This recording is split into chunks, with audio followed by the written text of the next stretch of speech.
Well, hello everybody. Welcome to day 22 of the 40-day challenge. Yesterday, I sent you guys a webcam, sort of what Dr. Schwelt would do for COVID, and they covered a whole bunch of topics. If you guys listen to that, you'll realize that, man, all that stuff was covered a year and a half ago in the 40-day challenge.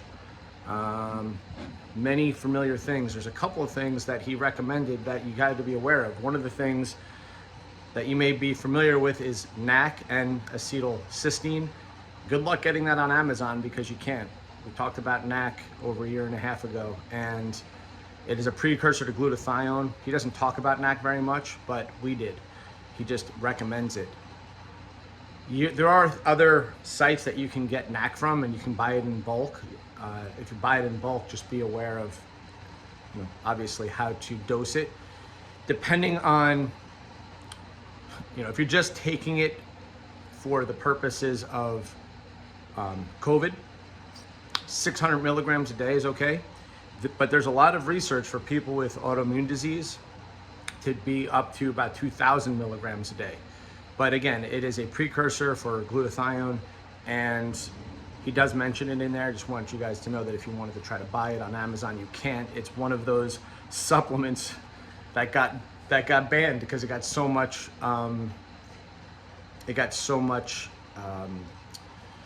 talk.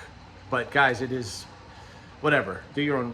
You don't have to. What are you listening to me for? I'm just a big dummy. I don't know what the hell I'm talking about. So you guys can look into it for yourself. Speaking of being banned, my video is taken down because I said so many things that were so wrong. All the things that I said that were lies and incorrect in my objective point of view about why I didn't get the vaccine.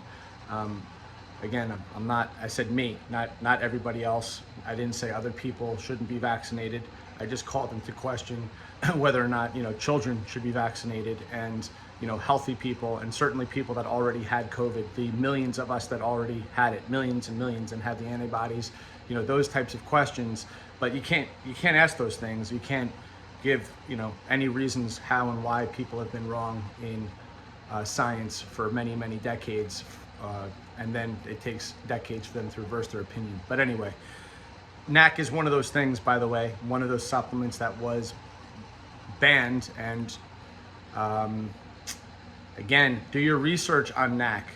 Listen to how well studied it is on so many diseases. N-acetylcysteine. It is a precursor to glutathione. If you don't know what glutathione is, it's literally your body's master antioxidant. So, okay, let us delve into the next topic here. What is it? If you remember, I talked a lot about the digestive process. In the first 20 days, I gave you a bunch of things that require digestion. The digestion of protein, the digestion of fiber, the digestion of resistant starches, the digestion of vitamins and minerals.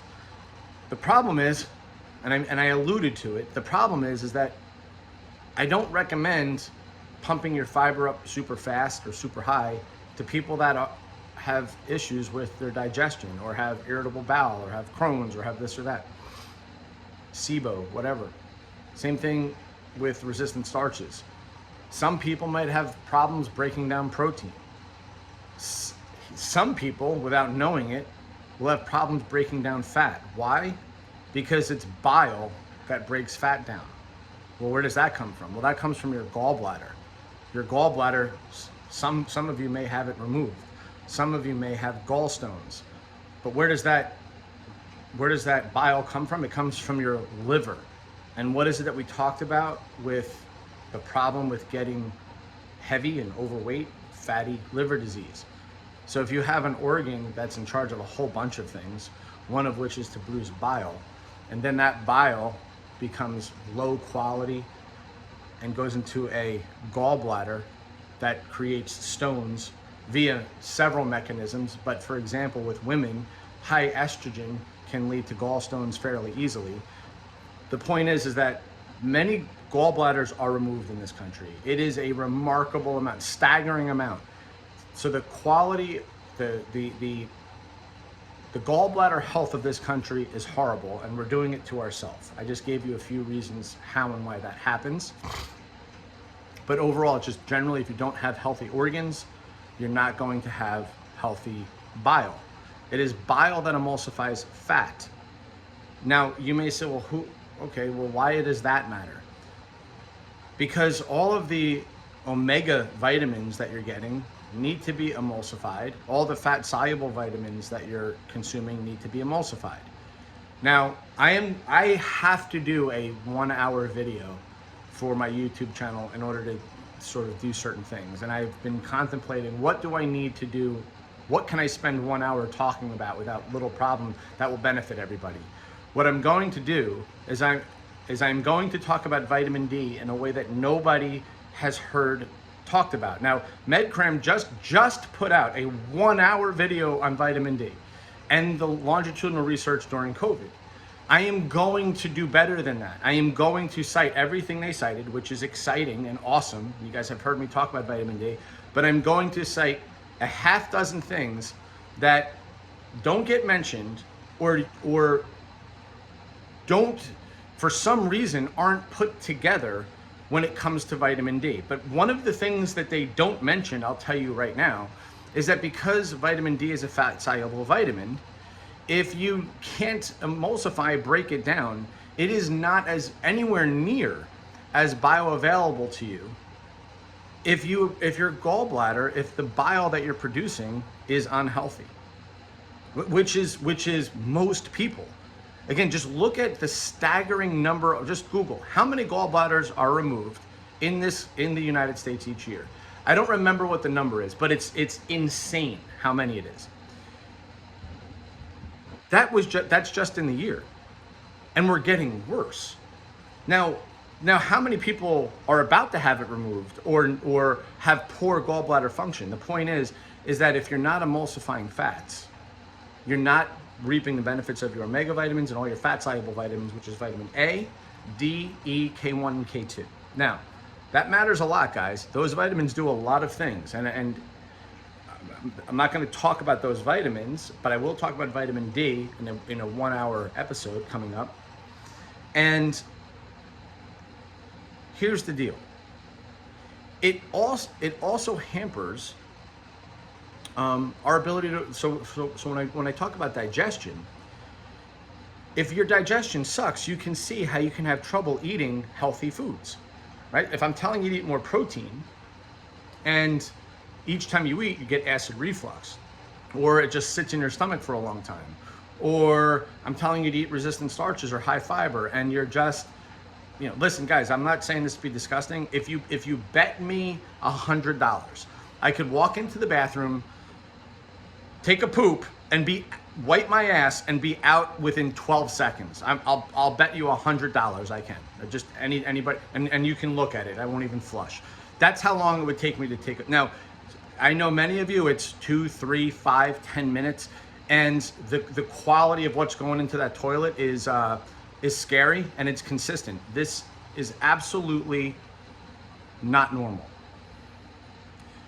Now, for some reason, Siri just turned on there, which was pretty hilarious, so hopefully it doesn't mess up my video. But the bottom line, guys, is how do we improve this? How do we fix our digestion? Well, there's lots of things that we can do. But the first thing we need to do is recognize that all of the things that I said in the first 21 days are implicated. Meaning, you have to start to do away with all the sugar, all the bad foods, get enough sleep, make sure electrolytes are balanced, make sure you're hydrated. You have to realize that what makes up things like stomach acid and what is eventually going to become the quality of your intestinal, what will make your gut function correctly is going to be things like electrolytes. Remember that your gut is smooth muscle. That means it works like your bicep. So why do we need electrolytes? I told you it sends electric, it's literally in charge of the electric current. If you create an electrolyte imbalance in the body, it doesn't just affect your heart, it affects all of your muscles. That includes your intestines. That's why, for example, magnesium is so effective at helping people with bowel movements. The average person is magnesium depleted, and especially the average woman. But as you guys have learned, it's not just about magnesium, right? It's not just about high sodium and dehydration. It's not just about potassium. There's all these things that go together, and they're actually fairly easy to fix. And that's why we talked about these things. So we start there with the first half. But then the next half has to be discussed, which is how do we just support stomach acid? How do we support bile? If you're one of these people that are having issues with regular bowel movements, normal bowel movements, or GERD, with acid reflux. First of all, just recognize that if you're somebody that may have hiatal hernia, you should get that diagnosed.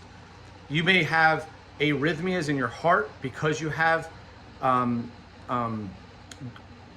hernia, which is not uncommon, and yet you're on a medication for heart arrhythmia, and it has nothing to, like, the reason why you're having it is because you have hiatal hernia. This is common, and yet you're being medicated for the cause, which is not anything other than you need to fix your hiatal hernia. Now, that's a rough surgery.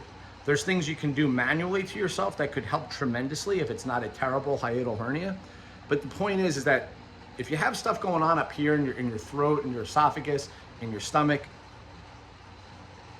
meaning long-term acid reflux, you may have something more severe going on, like hiatal hernia. If that's not the case, we can support your stomach acid. We can support bile. We can support your intestines.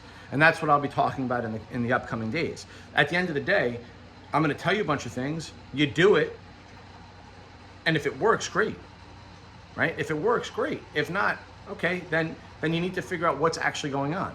But what I'm going to share is all of the ways to which we can support our stomach acid, our bile production, and our intestines. And then you put it into play, see how you feel, see the quality of your bowel movements, and that's where we'll go from there.